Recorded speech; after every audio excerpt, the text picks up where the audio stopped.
It is nice. It is what? It is not. It is not. It is what?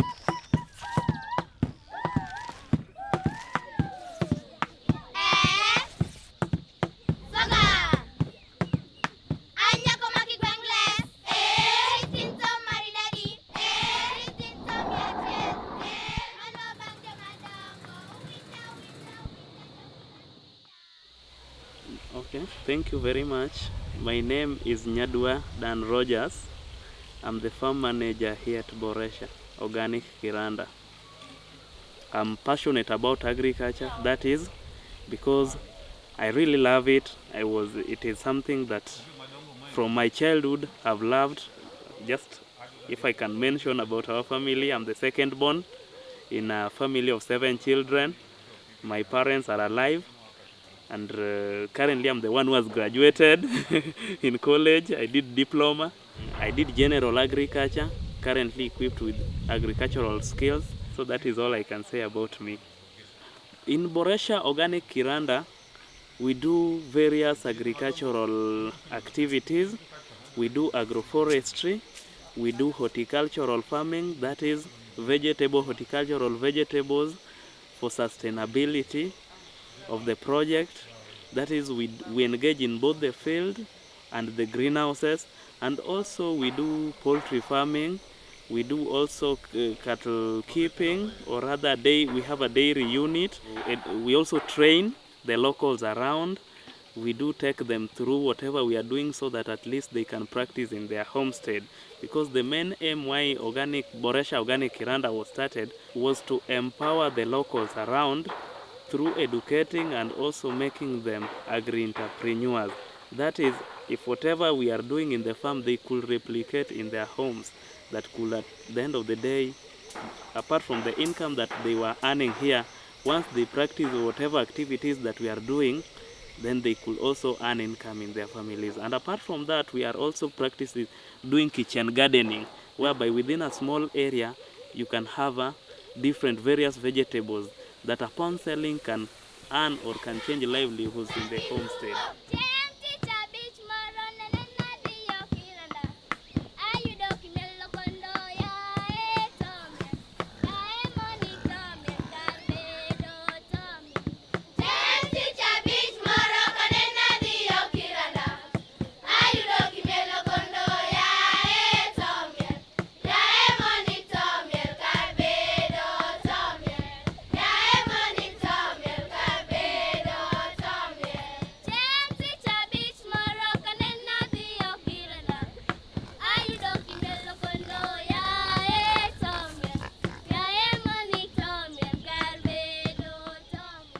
Because as you can see, this is an arid and semi-arid region, and water sometimes is a problem, and majority of the locals around are farmers. That is the main economic activities. Once they practice the agriculture, you find that majority of them depend on the rain-fed agriculture. That is unreliable, because here the long rain only occurs once in a year, and farming is only done once in a year.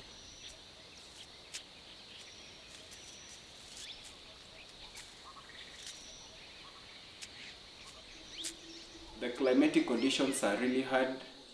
You know, there is drought, high temperatures, poverty levels are very high, HIV infection is very high, and that's the reason why the Passionist community, you know, came up with this particular project to help, you know, eradicate poverty and its vices within the community.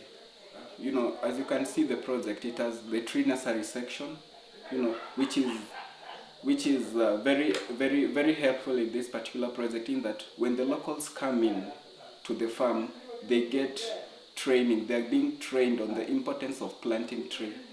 We have a slogan here: you green up to cool down. You know, the high temperatures, the emission of gases, you know, we have vehicles in the area, we have a few industries in the area, we have the motorcycles, you know, they emit so much. So when the locals plant trees, you know, it will regulate the global warming effect. And also these trees will act as, you know, windbreakers. It will, you know, reduce the effects of soil erosion and also pollution in the environment.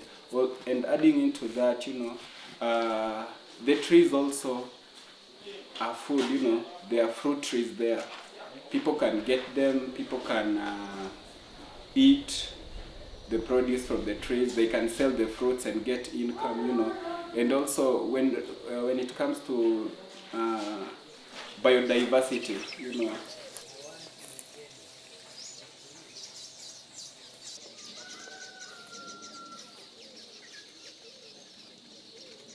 You find that this region is experiencing high long periods of dry seasons. So majority, once we came up with this idea of tree planting, they said no, here in our region we only have a variety that can do well. The rest of the trees cannot do well. But we told them no, the trees that we are bringing here are climatically supported trees. They can do well here. This is a region that is semi-arid and experiences low rainfall. So the trees here can do well even in these dry places. We gave them, when they tried the Acacia polyacantha, within 3 years it is a tree that has matured. Like this one is Acacia polyacantha, this one here. It has not taken more than 4 years, meaning it has less than 4 years here. And you can see. So within 3 years I can harvest it, take to school, pay fees, get money, pay fee for my children. Currently 1 year, when your children are in high school or secondary school, you'll need around 40,000. 40,000, that is the fee for the tuition, academics. When the children stay in school, you will need approximately 40,000 to pay. So many farmers will go for planting trees so that it is a future investment. They regard it as a future investment. Whenever their cash will be exhausted, they'll be now, oh, let me cut down 2 trees because they had planted so many.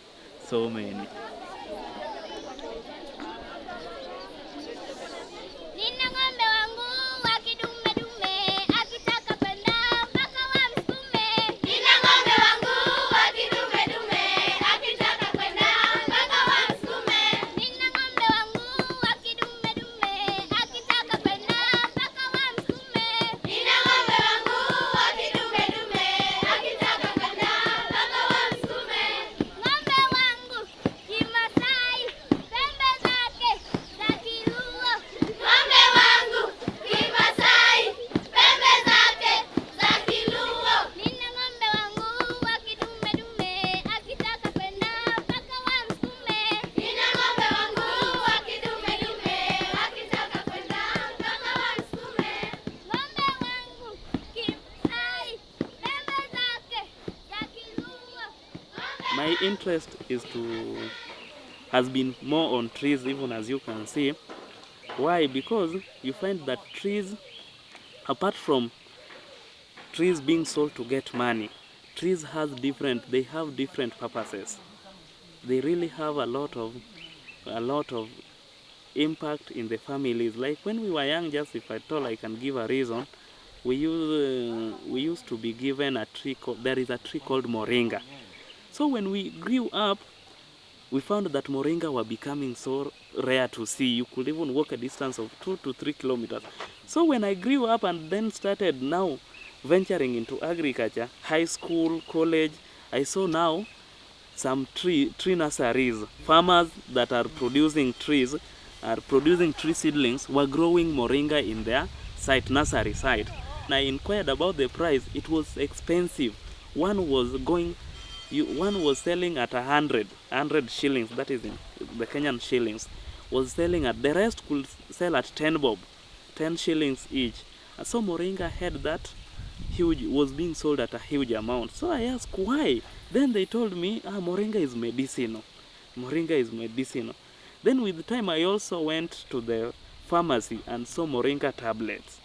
So I was like, oh, you mean there is even tablet for moringa? I was surprised. Now everyone should be about this moringa powder, the moringa oleifera tree. So the powder of it, the leaves are grounded, unlike our grandmothers who relied on the leaves for cooking, meaning they usually prefer this because they used to cook it not knowing it had medicinal component in it. So as we were cooking it just as a food, But with the time I found now people who have been exposed, now you are now exposed, now you get to know, oh, there is a tablet for moringa, there is also a powder for moringa. So like, oh, you mean this tree is such a wonderful tree? And then the people also around were also telling me, you know, moringa, you can just propagate the stem. You can just propagate the stem, cut the stem, and then you plant, so it regenerates. Then I was like, oh, so this is one of the trees that I love so much, the moringa tree. It is called Moringa oleifera. With it, we ground, even here we have dryers. In our farm, we have dryers that we dry it so that we don't dry it in the direct sunlight. When you dry it in the direct sunlight, the medicinal chemical components in the leaves will evaporate, and also the color will change. So that is why we don't prefer. Thank God we have the dryer there. So we do, within a period of 3 days, the leaves are dried, we ground it, then we give.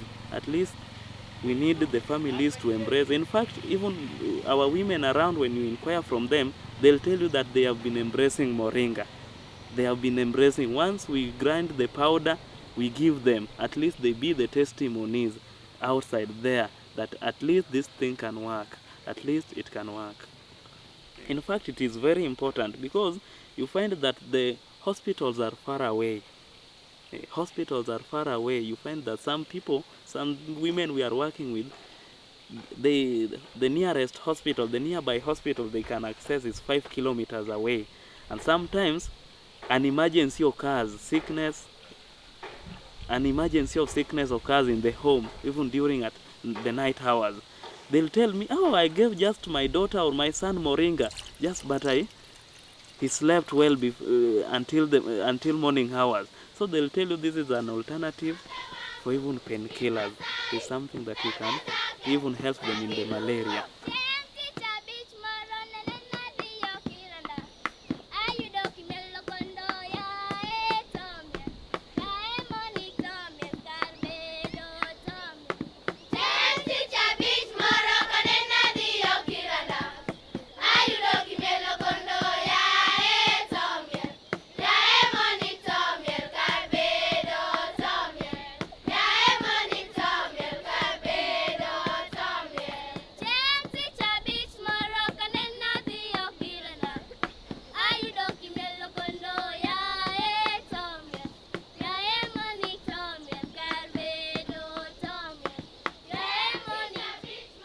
I've also been engaging the pupils, or rather the students around, through their environment club and their teacher in charge to talk about more on tree planting. How can they embrace tree planting in both schools and in their homestead?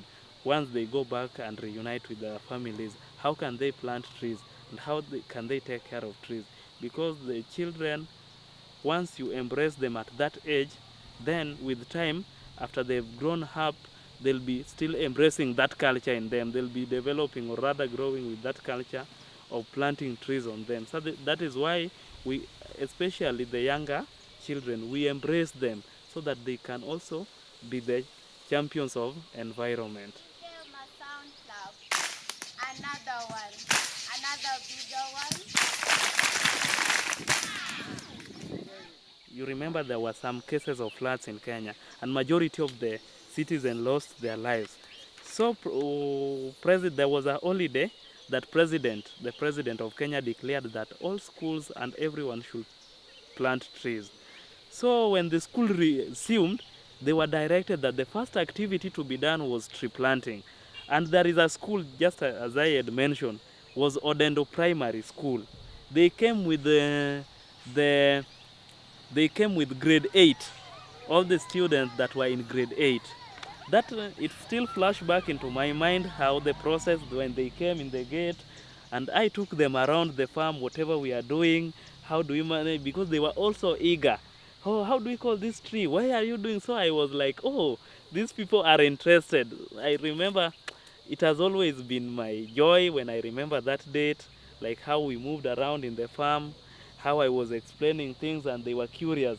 How, because majority never knew. They were from the village and they had never known, oh, we should do this, oh, we should, like, they were surprised, and also like going, oh, we've learned something. When I gave them time to talk, oh, we appreciate, and they like, we'll be coming so that at least we learn even during holidays. Like, I've also seen 2 or 3 walking around over the weekends. They want to come and check up on us, how, like, they also want to embrace whatever we are doing in their families. That has been a source of joy. And I remember the students were happy walking around with over 60 students, walking around with them, asking questions, telling them about your farm, how we do things, going to them in the tree nursery, going to them with the greenhouses. I, I remember it was good, and always I cherish the moment.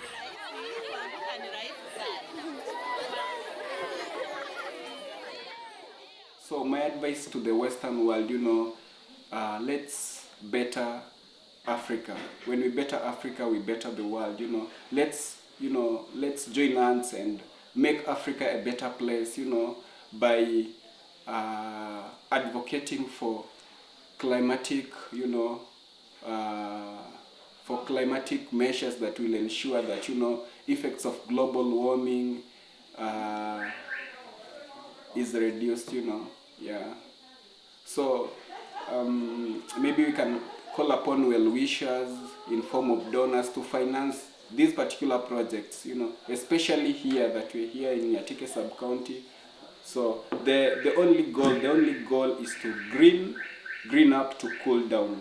Green up, plant more trees, finance these projects that are trying like to foster, a better world, So you just have to like to green up and to cool down, and you enjoy like cool temperatures. When you visit the lake, you have cool temperatures.